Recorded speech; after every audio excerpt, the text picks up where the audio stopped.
Audio Jungle. Audio Jungle.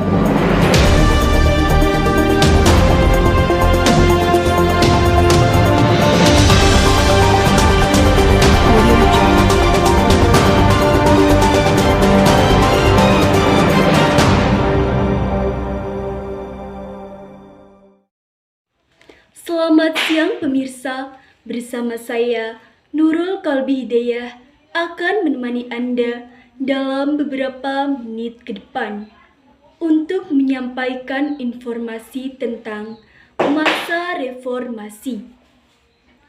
Masa reformasi. Reformasi itu sendiri merupakan suatu perubahan tatanan kehidupan lama dengan tatanan kehidupan baru dan menuju ke arah perbaikan. Latar belakang timbulnya reformasi. Banyak hal yang mendorong timbulnya reformasi pada masa pemerintahan Orde Baru, terutama terletak pada ketidakadilan di bidang politik, ekonomi, dan hukum. Setelah Orde Baru memegang tampuk kekuasaan dan mengendalikan pemerintahan, muncul suatu keinginan untuk terus mempertahankan kekuasaannya atau status quo.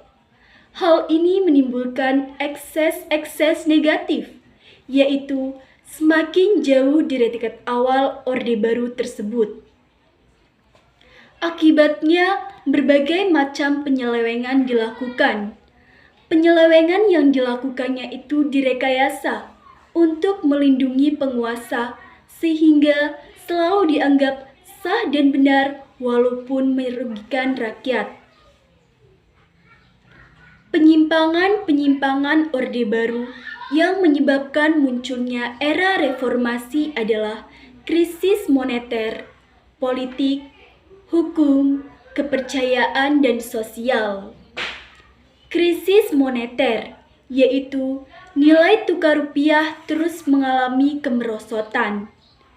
Krisis politik, yaitu mengakarnya budaya KKN dalam tubuh birokrasi pemerintahan, menyebabkan proses pemberian mandataris kepemimpinan dari DPR dan MPR kepada Presiden tidak sempurna. Krisis hukum, yaitu pada masa pemerintahan Orde Baru terdapat banyak ketidakadilan.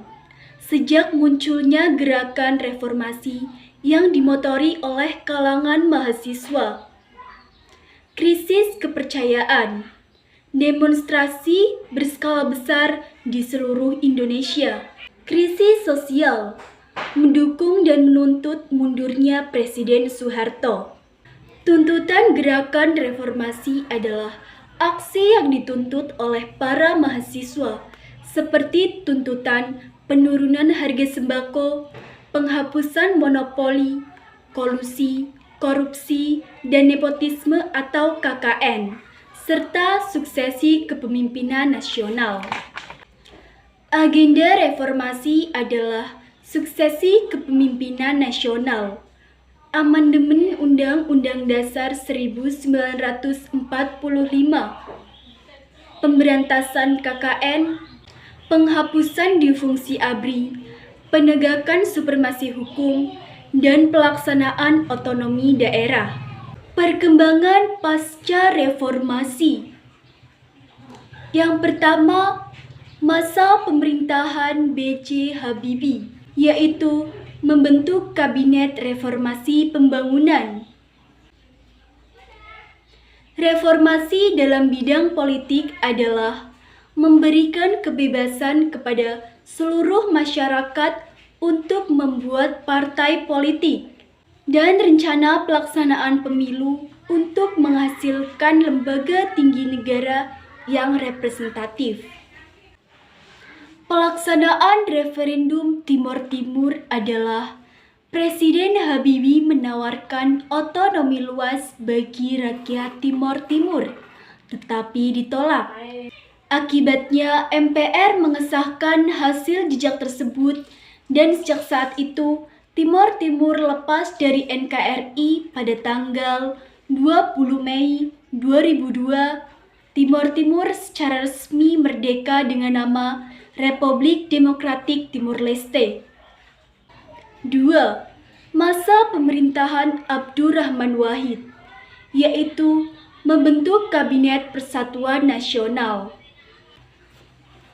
3. Masa pemerintahan Megawati Soekarno Putri, yaitu membentuk Kabinet Gotong Royong. Upaya pemberantasan KKN Undang-Undang Nomor 30 Tahun 2003 adalah tentang pembentukan Komisi Pemberantasan Korupsi atau KPK.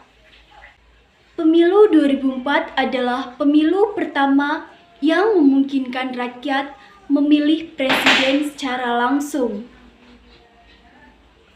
Pemilihan presiden dilaksanakan dengan asas langsung, umum, bebas, rahasia, jujur, dan adil.